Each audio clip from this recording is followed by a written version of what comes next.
ঈদ চলে গেছে কিন্তু মাংস খাওয়াটা থামেনি। ফ্রিজে যে কয়দিন থাকবে মাংস সে কয়দিনই কিন্তু খেতে থাকবো। হ্যালো গাইজ, আসসালামু আলাইকুম। আপনারা সবাই কেমন আছেন? আর কার কার ঈদ কেমন কেটেছে অবশ্যই জানাবেন। আমি এখানে মাংসগুলো রান্না করার জন্য সব রেডি করে নিচ্ছি।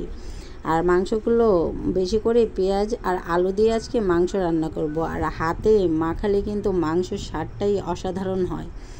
আপনার যত হাত দিয়ে মাখাবেন ততই কিন্তু অনেক টেস্ট বাড়বে। আর মাংসর সাথে সাথে কিছু সবজি না থাকলে ভালো লাগে। তাই আমি চলে গেলাম আমার বড় আব্বার সবজি বাগানে।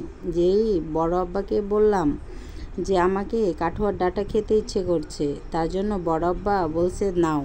তার জন্য বেশি না, দুটো নিয়ে নিলাম। কাঠুয়ার ডাঁটা রান্না করে খেতে অনেক ভালো লাগে, অসাধারণ। আর এই তো জাল দিয়ে পার হতে পারছিলাম না, তারপরেও পার হলাম। আর হয়েই তো কাঠুয়ার ডাঁটা নিয়ে চলে আসলাম বাসায় এসেই রোদের মধ্যে কাঠুয়ার ডাঁটা অনেক সুন্দর লাগছিল দেখেন। আর টাটকা জিনিসের স্বাদই কিন্তু আলাদা। আমাদের গ্রামে এরকম টাটকা জিনিস সবসময় পাওয়া যায়। বাসায় যদি কোনো তরকারিও না থাকে তাও দেখবেন শাক পাতা দিয়ে কিন্তু পেট ভরে ভাত খাওয়া যায়।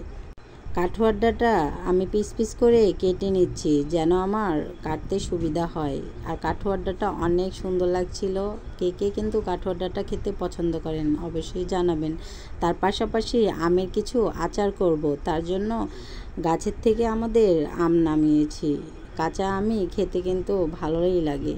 তো কিছু আমগুলো নামিয়েছি, কিন্তু আমটা নামানোর পরে মনটাই খারাপ। কেননা সব আম আমাদের রাজশাহীতে শিলা বরফ হয়ে আপনার সব আমগুলো নষ্ট হয়ে যাওয়ার মতন। তারপরে কাঁচাতেই বেশি স্বাদ লাগবে। তার জন্য আমি আচার করার জন্য তৈরি করে নিচ্ছি। সব হয়ে যাওয়ার পরে আপনার সব রকমের মশলা ভেজে নিচ্ছিলাম। জিরা, তারপরে শুকনো মরিচ, ডাল সম্বারা, সব রকমের মশলা ভেজে নেওয়ার পরে সব অল্প অল্প করে ভেজে নেওয়া প্রায় শেষ হয়ে গেছে।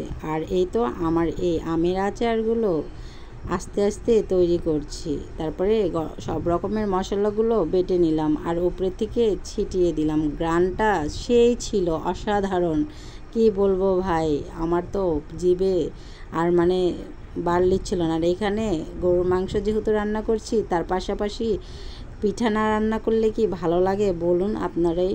তার জন্য আমাদের তো ছাদ নেই, তার জন্য ইটের খামারে চলে গেলাম।